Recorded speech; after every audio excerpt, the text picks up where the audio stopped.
ایک بدو آئے، ایک صحابی ہے، یا رسول اللہ میرا باپ میرے مال کو خرچ کر دیتا ہے، مجھ سے پوچھتا نہیں ہے، تو ہم نے کہا بلاؤ اسے۔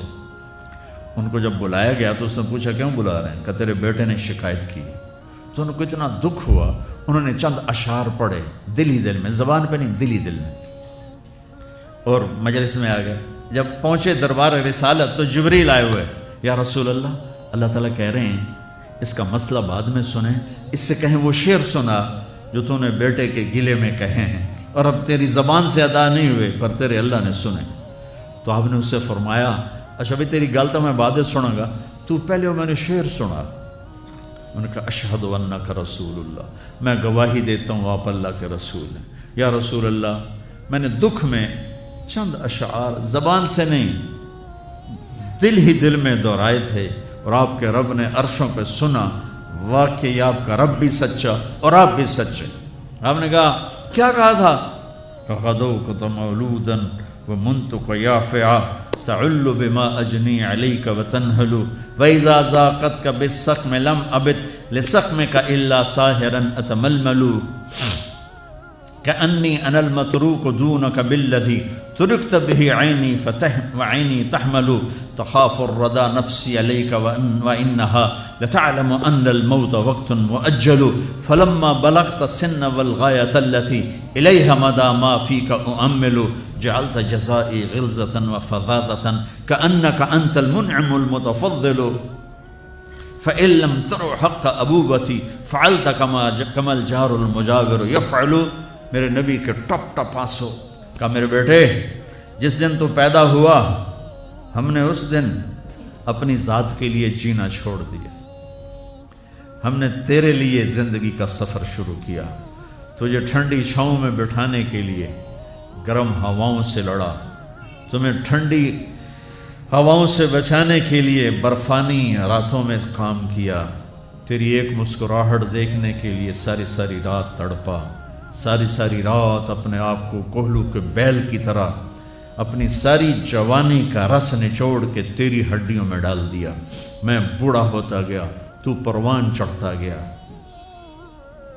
میری کمر جھک گئی، تیری کمر اٹھ گئی، میری ٹانگوں سے جان نکل گئی، تیری ٹانگیں مضبوط ہو گئیں، میرے ہاتھ کانپنے لگے، تیرے ہاتھ مضبوط ہوئے، میں لڑکھنانے لگا، تو اترانے لگا، تو مجھے خیال آیا کہ جیسے میں اس کے لیے دھکے کھاتا تھا، اس کی زندگی کی دعائیں مانگتا تھا، اس کے لیے تڑپتا تھا، چلو آج میرا یہ سہارا بنے گا، لیکن جب تجھ میں جوانی کی لہر دوڑی اور مجھے بڑھاپے نے کھا لیا، جب جوانی میں تجھ میں رنگ بھرا اور بڑھاپے نے میرے رنگ چھین لیے، جب جوانی تجھے سیدھا کیا بڑھاپے نے مجھے ٹیڑھا کر دیا، کمر جھکا دی، تو ایک دم تو مجھے ایسے گھور کے دیکھنے لگا، تیری آنکھیں ماتھے پہ چڑھ گئیں اور تو مجھے یوں دیکھنے لگا جیسے میں نوکر ہوں، تو باپ، تو مالک۔